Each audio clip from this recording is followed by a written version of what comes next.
On the agenda for tonight's workshop session is a follow-up presentation by Metro Atlanta Urban Farm CEO, Mr. Bobby L. Wilson, on ongoing services and opportunities for the city to lend support. And Mr. Moore, do you want to start this one off? I do, Madam Mayor. Thank you very much. So again, in pursuant to direction offered during the May 4th workshop meeting, as Mr. Wilson was able to address with Mayor and City Council some of the partnerships and opportunities that had previously ensued with his organization being the Metro Atlanta Urban Farm. Direction was offered to revisit the respective consideration, and as a result, we have included in tonight's agenda transmittal packet a line item breakdown of expenditure activities associated with the original request. We've essentially offered recommendations as to what our capabilities are and are not with respect to that review and consideration, and this is simply an opportunity more so for Mayor and City Council to offer any direction that they may deem appropriate with respect to support. We also included, for good measure, a summary as to previous partnership and collaboration with the Metro Atlanta Urban Farm going back to 2014 in terms of community development, Block grant financial assistance requests, and other opportunities in which the city of College Park provided endorsement to assist their efforts in that regard. The genesis of that was to ascertain any previous direct financial allocations that had been made by the city of College Park, and that had not been the case. So with that, we do provide a brief history, a brief summary with respect to potential capabilities in this regard. Ladies and gentlemen, a lot of cities' general fund balance. And at this time, given what's outlined on packet page 4, a 7 summary line items of expenditure activities to review and consider, and that should assist council in their efforts this evening. So, Madam Mayor, I'm not sure if it's terribly necessary for Mr. Wilson to revisit the presentation, although that's at you all's behest. But again, an opportunity for the body to decide what level of support could be appropriate or not.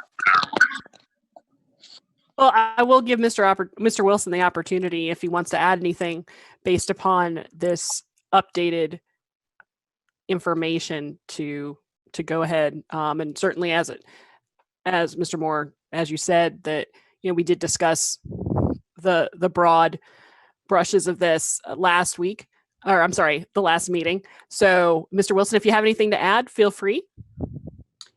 Yes, I would just like to speak to the council and to the mayor and to the council and to the great staff that you have brought on board to help serve the citizens of this great city.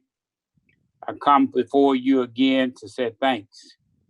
I also want to restate Metro Atlanta's Urban Farm desire to join forces with this great city of College Park.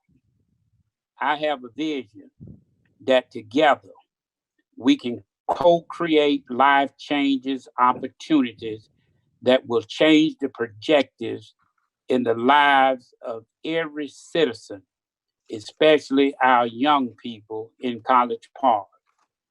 I am asking you to take this journey with Metro Atlanta Urban Farm.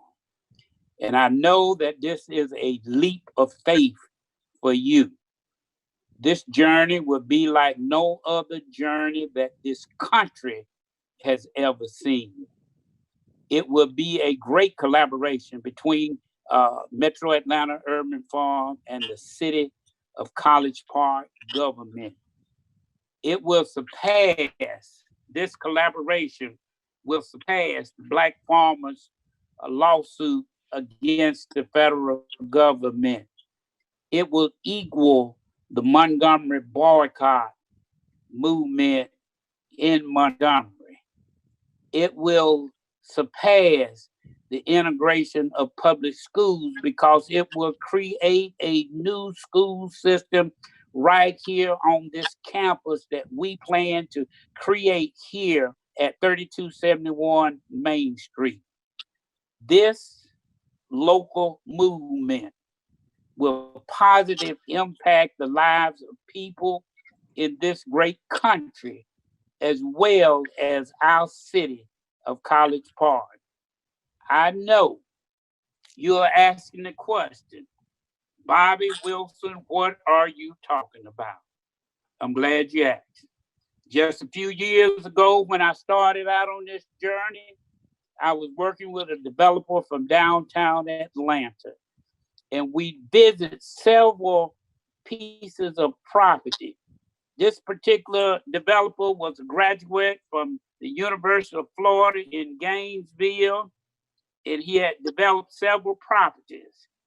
He told me, Bobby, 3271 Main Street is a B property at its best.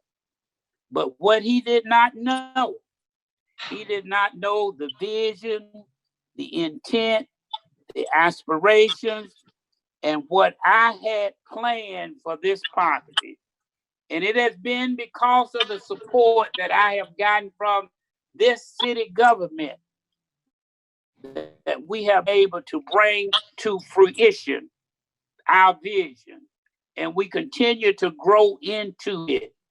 As you know, the United States Department of Agriculture Urban Farm Grant featured Metro Atlanta Urban Farm as its poster child in a grant that just went across the country. For those of you who visit our showcase, our film showcase, as it relates to noise pollution through the National Science Foundation, Cornell University, it highlighted Metro Atlanta Urban Farm, Tri-Cities High School, as well as the city of College Park. And this video went across the country as well. It was just last week that I got a call from Fort Valley State University asking, Bobby, can you work with us on helping our minority farmers and disadvantaged farmers in Middle Georgia?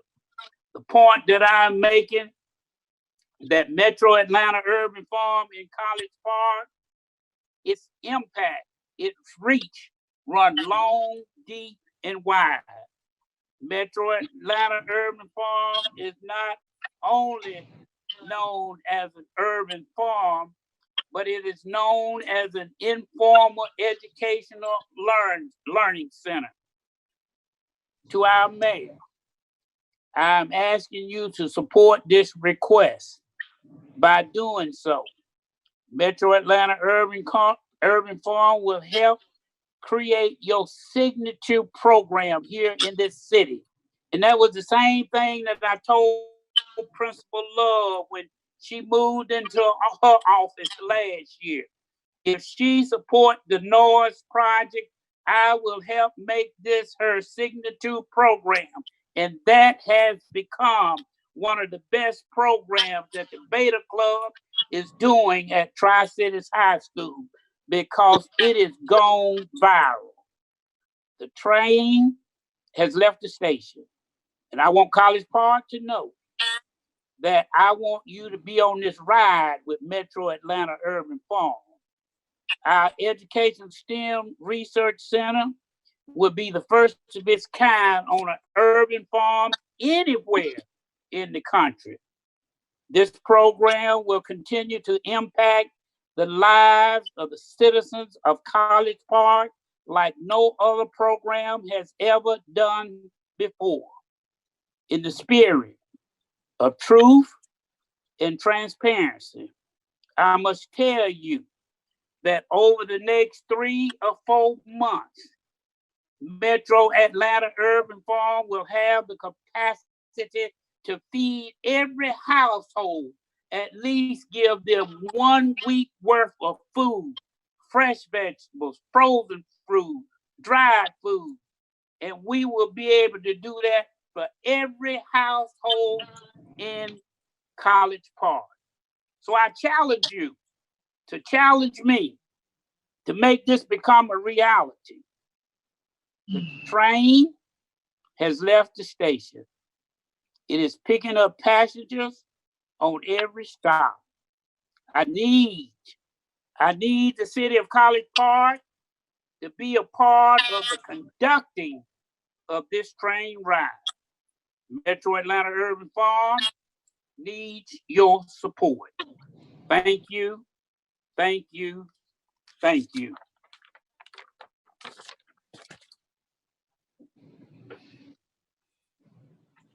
Thank you, Mr. Wilson. Does anyone have any questions? I just have some questions. I don't know where we would take money from. I think he's doing some fabulous programs. I love his vision. I love his enthusiasm, but I don't know where we would take money. We've cut money from the budget. We probably will have to cut some more from the budget. And I don't know where we would take the money from to give him some of this money. And again, that's just my personal comment. Anyone else? Well, I had asked a question via the city manager, and we got a number of responses. But if I understand the asking from the farm, they would like $75,000 in cash, effectively. And then they would like an additional amount of in-kind donation. And they had a list of items here in the packet. And I asked city manager, I said, it would be nice if we had, for this discussion, what that additional cost was. So we're not just talking about 75, we're talking about reduction in utilities, property tax, power, well, that's under utilities and so forth. And I got a couple numbers by email responses, but is anybody, city manager, is anybody capable of summarizing all those numbers for the council, what the additional ask would be? I guess where I'm going, I have some of the same issues that Councilman Allen has.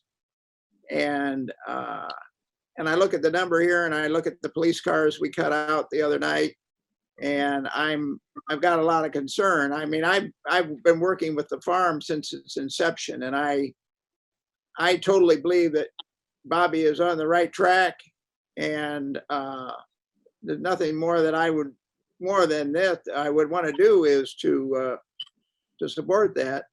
But I'd like to know what the total ask is. Terrence, do you have an idea what that total would come to for those in-kind donations? Yes, sir. There are a couple pieces. And so one of the questions you and I broached with one of the Councilman Clay was the cost of the average utility bill, because one of the considerations aside and apart from the cash consideration involves some contribution on utilities. And so the average monthly utility bill is $464.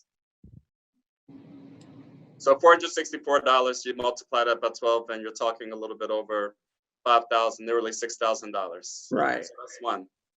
And another piece having to do with the installation of cameras, some of the community cameras for security purposes and that. So a total breakdown to that effect is about $2,400. So that again is also separate and apart from other considerations. But with respect to property tax details and that, no, because again, I'm not sure if we would be even legally in position to waive property taxes for one individual on that basis. So that's not even a question at this point, ladies and And gentlemen. I guess I would like to ask a question of Winston, Denmark. As far as the donations to nonprofit organizations, we went through a large discussion on this several months ago, and we decided that if we had an organization, a nonprofit that was basically performing services that the city had decided that they would provide, that they wanted to provide, that then the city could give revenue to support that nonprofit organization in the carrying out of the overall their mission. So where are we on the ability to even do that? Because Terrence's comment about what could we reduce property taxes led me into that. Can we give anything legally? Well, the issue is whether or not this is a service that the city of College Park could provide itself.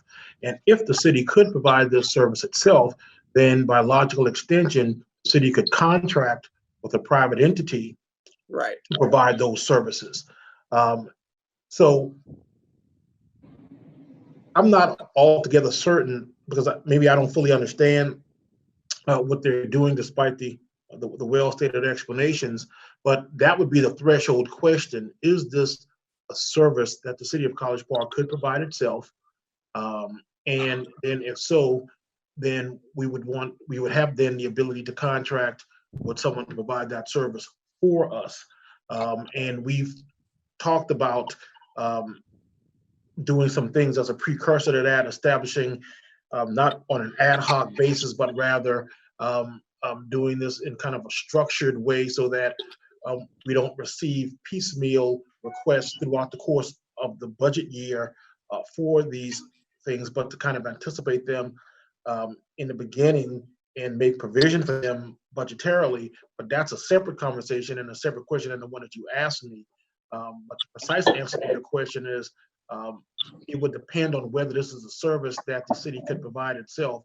And in the explanation that we provided in our written memo, we talked about what municipal corporations can do, what they have traditionally done, the services that they've provided, and we kind of list some of the classic examples, not as an exhaustive list, but rather, just by way of illustration.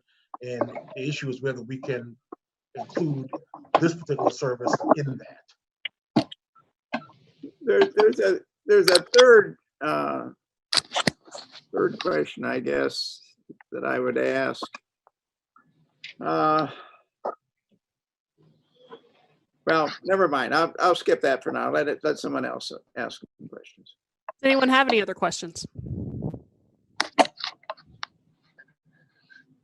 Councilman Gay, Councilman Taylor?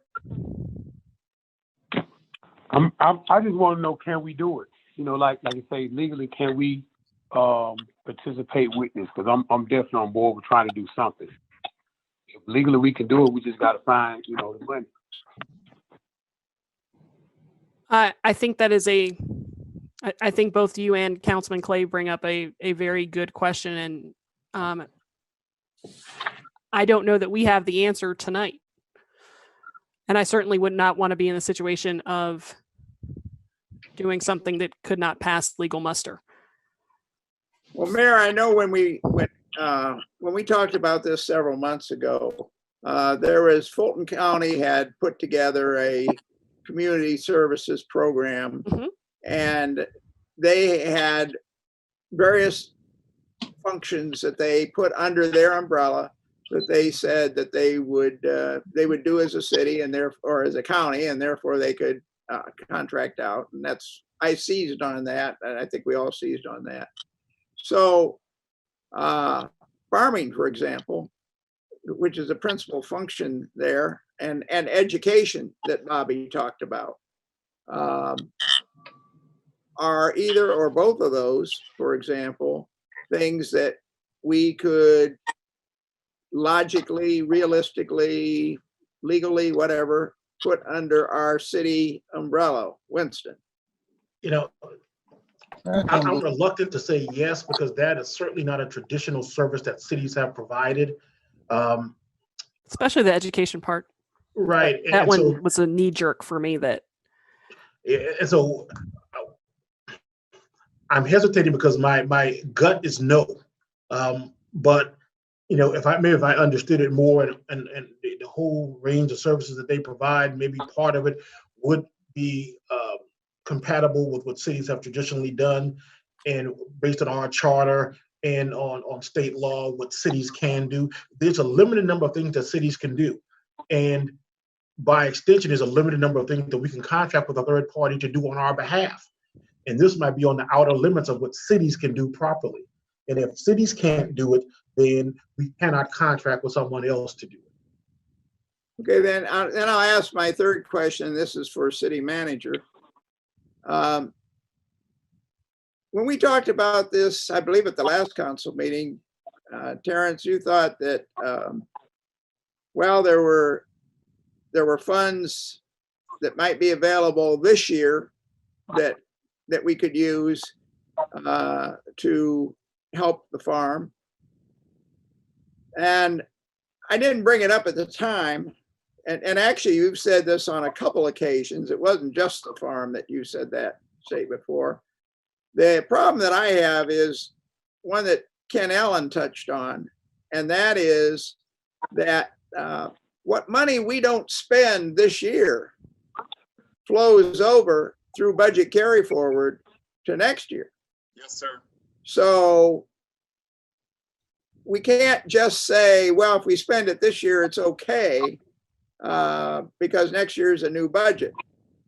We have to ask the question, combining the 2 years, do we want to spend something that we can't carry forward then to next year's budget, which means we have less money to spend next year.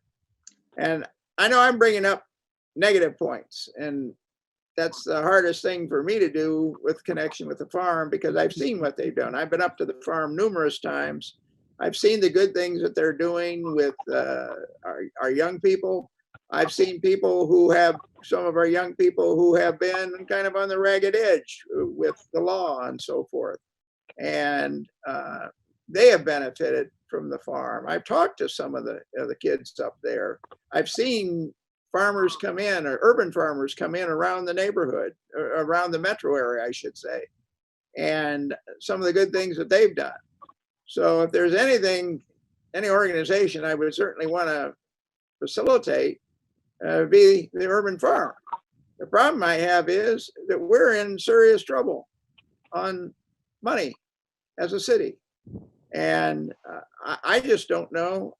Ken brought it up. I'm kind of commenting again on it.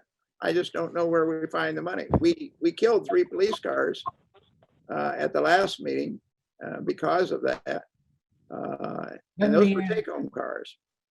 Let me ask the question. You know, I noticed in the packet in the past, we have helped them with writing letters in their behalf for grants. Terrence, Winston, are we able to assist in this manner at all, or? Sure. Based on past precedent, the city of College Park and cities throughout the nation typically support the endeavors of nonprofit organizations with respect to grant applications, pursuing external resource opportunities, et cetera. And that was the basis of me providing that historical background to give a sense as to what the city of College Park had provided thus far, working with the Metro Atlanta Urban Farm. Getting back to a point that Councilman Clay raised a moment ago, as well as you, Councilman Allen, a little while ago, I would ask you all to reference packet page 2. In terms of the funding source piece, we try to provide a little bit of background and sense in terms of general fund reserves, whereas that's in position, but there's some undesignated fund balance considerations to support the points that you've all have made. So that's essentially where we would visit it in the event that there was some direction or inclination to take a look at it in this regard. Nevertheless, we are where we are. I think we first have to ask the question, is it legal? And I don't think that we have. Putting Mr. Denmark on the spot for that this evening is not, that's not really fair. I know that this, I know we should have probably discussed this aspect of it 2 weeks ago, but we need to figure out if it's legal. Because the rest of the conversation doesn't really get us very far if we are not permitted by the state constitution to allow us to give funds in this manner. So well, we'd be very clear. My initial impression is no, but I think it might merit a closer look, because I think this is something that the council values, and to the extent I'm wrong after a closer look, then we need to know that. But my initial impression, based on what I've heard, would be that this would be outside of the city's abilities under the gratuities clause. But I think it merits a closer look. I think you said it better than I was saying it. So I want to give you the time to get that closer look. That's what I'm saying. Yes, ma'am. If the rest of the council is in agreement with that. Yeah, I don't see how we cannot do that if there is a legal issue. And I wish I had thought of that last week as well, or Yeah, me last too. meeting as well. I think we need to answer that question first, like we said. So ladies and gentlemen, Mayor, Rather than- Hold on, wait, Councilman Gay, Councilman Taylor. Okay, I want to say, can we see, let's say an example. If we can give him the money, can we go ahead and figure out where we're going to get it from? Winston get back with us. If he say yeah, then at least we know we're ahead of the game. If we say no, then we can't do it. But Well- I think we should at least explore the idea of where will we get this money from and how much money we're talking about. Then we won't keep going back and forth every week at the same thing. So we can figure out today how much money we want, we can give them, or where we find the money from. And then Winston come back and say, yes, we can do it. We could just, Terrence can handle it at that point. We won't have to keep coming back every week with the same thing. I think that's a good point. I think my concern would be because the money is going to different things. I don't know that we could. I mean, there are certain things that we may be able to do. There's certain things that we certainly could not do. I get it. So if we say, we authorize X amount of dollars, but X divided by 2 is what we can really actually fund, then I think it puts us in a situation that we don't necessarily need to be in. But if that's not the will of the council, I mean, I want to know if it's legal first. I definitely, we're on the same page. Now, I definitely want to make sure we're legal. I just don't want to wait 2 more weeks to, then we come back, yes, it's legal. Now we got to figure out, how much money, what we can and can't do. We can just say, okay, if it's $30,000, $20,000, whatever we can do, and that's the max we think we can find the money for. And if whatever Winston says legal, that's all we got. But if none of it is legal, we don't have anything. You understand what I'm saying? I understand what you're saying. What are the Madam Mayor, Yes, sir. I can certainly give the city manager the results of my look in the next couple of days. So I'm not going to be the holdup, and I certainly appreciate Councilman Taylor's concern, but it's not going to take a lot of time to figure this out. And so I'm thinking Wednesday at the latest to give the city manager my response, which he could share with the council, if that helps at all. It definitely does. It definitely does, because Mr. Bobby wanted to get to what he got going on. So I'm thinking of however we can help.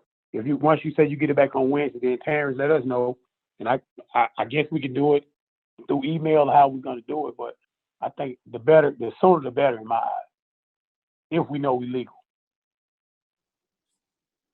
Well, I have a question for city manager. Terrence, aren't we looking into overall revenue, projected revenue? absolutely, sir. And from the early looks that I've made at it, we're going to have a very difficult time. Our citizens are going to be faced with tough times. And so I would like also to know how much are we? Well, I don't know. I know we're shooting at a moving target, but that's every exactly time I right. shoot at it, it seems to be, the bird seems to be flying lower rather Lower. Yep. Mhm. than higher. And what Councilman Clay is speaking of, ladies and gentlemen, is the exercise and projection of revenues for the next couple years, 2021, 2022, given the associated moving target and the impacts of the current state of affairs. And so that's a continuous exercise we'll be engaged in the coming weeks and beyond, and I'll talk more about that in the coming meetings. So I think that fills in the blanks to some of the questions you were just raising, Councilman Clay, yes? Yes, it does. All right. Does anyone else have any anything to add? I know we're not going to take a vote on things in work session. We've adopted that policy. So do we have a consensus that we're presumably not going to carry this over to regular meeting today? I think the consensus is that Mr. Denmark is charged with determining the legality of this based upon the gratuities clause in the Georgia Constitution, and he will circle back with us within about 48 hours. Is that correct, sir? And you're nodding. You're on mute, but that's okay. Yes, ma'am.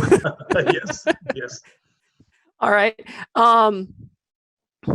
And I think we have to wait on that determination before we can determine how much money we would be able to allocate toward it. And hopefully maybe we can get a sneak preview of where the revenue is going in a few days.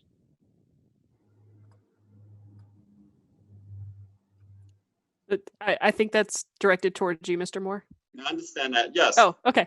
Yes, All right. I follow that. And again, I ask everybody to take a look at packet page 2. And likewise, that's really the only consideration. So part of this consideration is simply this. If it is determined that there's not a legal issue per se, and again, Winston stated earlier that presently that's a no, but give them a couple of days to get that all squared away. And one of the reasons why I asked Mr. Wilson to break it down into a line item section to give a sense as to what would be appropriate. Based on what I do know, not every line item would be appropriate for financing. A couple of them may very well be, some of it isn't, but again, Winston will fill in those blanks in that regard. But the only place before the closure of the current fiscal year would be to tap an allocation from the general fund reserves. And again, we do try to provide an explanation there myself in terms of what's happening in that regard. Because of the current state of affairs, it is a bit of a moving target, but that's really the only place in which we can take it. Because again, any other savings that is experienced from the current fiscal year will supplant the general fund reserves anyhow. That's just how it goes. So in other words, my initial interest back on May 4th was to say, okay, do we anticipate savings coming out of Department X or Department Y? Therefore, we can tap a few $1,000s here, a few $1,000s there. And quite frankly, it doesn't work that way because at the conclusion of the fiscal year, whatever savings is achieved, whatever's left over is simply replenishes the general fund reserves. And it has to work that way. I mean, that's fiscally responsible and appropriate. Okay. So again, it goes back to any interest on part of City Council. Again, the specific source would be general fund reserve. Yet at the same time, we thought it would be appropriate for y'all to have a sense as to what's happening in that regard. And that's why the inclusion of the funding source commentary on packet page 2.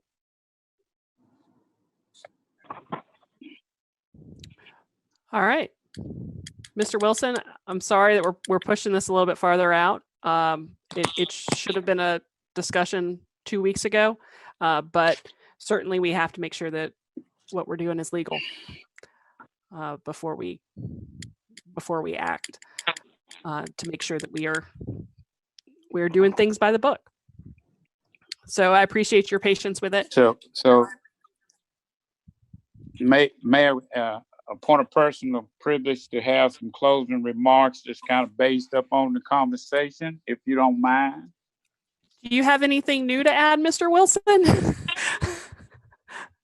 I just want to say that those of you that remember Dr. Woodley at McLaren High School, before she left, had she not left, we would have had kids going up to Cornell University. We have opportunities and chances to educate our kids or to provide a different educational level like they've never seen before. We got kids from Tri-Cities High School that would have been going to Cornell this year due to the pandemic, they won't be doing, but they will be doing some other things with Cornell. I'm in a position to feed the people in College Park. I have shown that by being on these 5 acres of land down here, we have reduced crime. Equity, diversity, and inclusion is one of the most important things for me. We have always been asked to take less and do more. And I will reassure you that I will give these 5 acres of land my best to help the citizens of College Park. And I say to you again, the train is moving, and I want College Park to be a part of it. Thank you. Thank you. And I think that College Park, I don't think anyone disagrees that we want to be a part of it. I think we just need to make sure that A, it is legal, and B, that we have the money. And I think those are the challenges that a lot of communities are facing with a number of different initiatives. So if there isn't anything else that anyone has, we will go ahead and conclude the workshop session. Mr. Denmark, you've got your marching orders, sirs, correct? Yes? All right. So we are ending it at 6:41. We'll see everyone at 7:30 for the regular session. Thank you. Thank you.